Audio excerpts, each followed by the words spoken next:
has to emerge from what the International Monetary Fund is saying, and they've raised the alarm bells for the global economy. The IMF has cut its forecast for global growth next year to 2.7% from what was 2.9% as they saw it in the month of July this year. And the international body says that it sees a 25% probability that growth will slow to less than 2%. The IMF has highlighted the efforts to manage the highest inflation in decades, and that could add to the damage from the war in Ukraine and the Chinese slowdown. The international body also has cut India's GDP growth forecast for the next year by as much as 60 basis points to 6.8%. This is what we heard from the chief economist of the IMF, what they had to say on the world's GDP growth outlook. The three largest economies, the United States, China, and the euro area, will continue to stall. In short, the worst is yet to come, and for many people, 2023 will feel like a recession. In the United States, the tightening of monetary and financial conditions will slow growth to 1% in 2023. In China, we have lowered next year's growth forecast to 4.4% due to a weakening property sector and continued lockdowns. The slowdown is most pronounced in the euro area, where the energy crisis caused by the war will continue to take a heavy toll, reducing growth to 0.5% in 2023.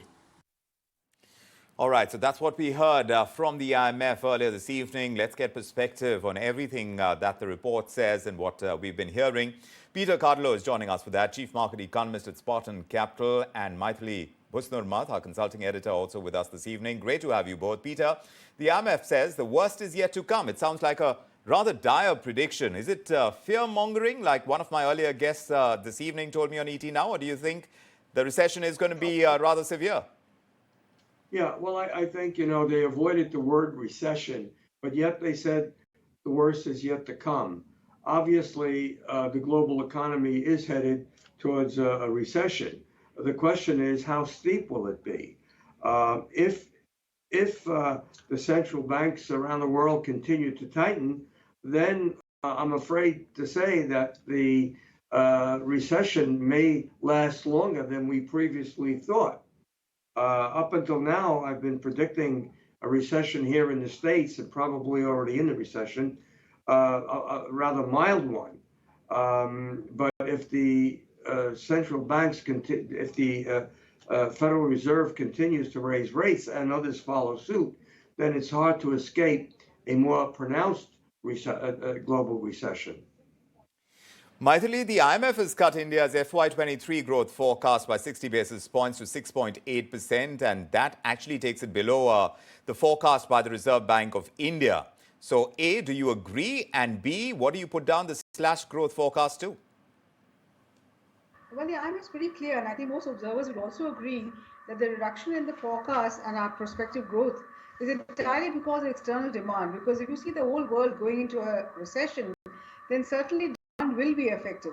And even though the rupee has been depreciating, and normally that should give exports some advantage, the fact is that when there's no demand or very little demand externally, that will not make up for the improved competitiveness because of cheaper currency. So I'm afraid, yes, Indian growth will also come down. The only consolation that we can take perhaps is that unlike much of the world, we will not be technically at least in a recession. But that does not help very much when we are also home to the largest number of people below the poverty line in any country in the world. Fair enough. And of course, Peter, besides the Russia-Ukraine war and the Chinese slowdown, the cost of living crisis brought on by all this persistent and broadening inflation pressures, that has become a huge worry area. How severely will this recession hit the world, Peter, from the many others you would have seen in your career and the form and scope that it is going to have?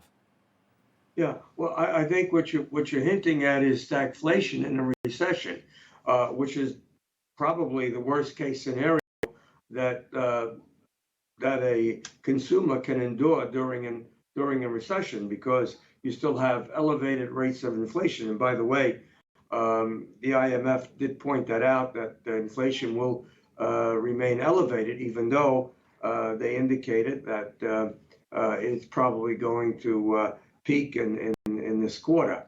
But again, getting back to what we were discussing, is the fact that when you have stagflation, which would be in this case a recession and stagflation, that makes it much more painful for an economy to endure and for the consumer to endure, obviously. And so I think, hopefully the central banks will come to their senses. And I've said this before, I'm going to repeat it again.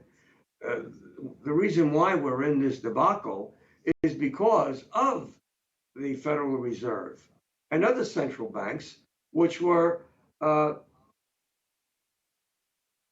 short-sighted on inflation.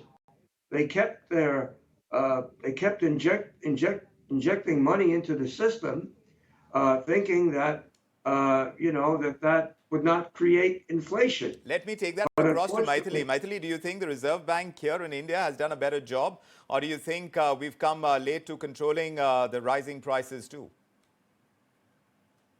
Yes, the I'm Reserve sorry. Bank was also at but as compared to what the inflation in the US is, it's way above their target of 2%. We are not that badly off, but I must also say we have to caveat that with the fact that, as I said, inflation hurts the poor most of all.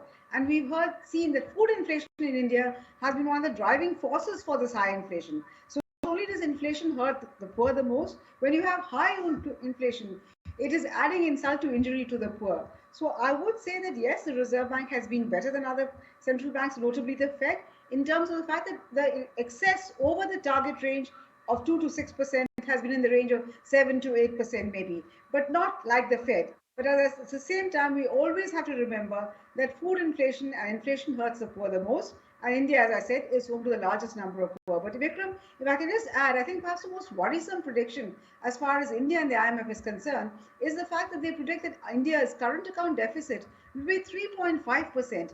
Now that is way over the danger mark of 3% and well over what the RBI has been predicting, that the current account deficit will be within manageable proportions. So that, I think, is a particular note of worry, even though our growth at 6.8% doesn't look too bad in comparison with that of other countries.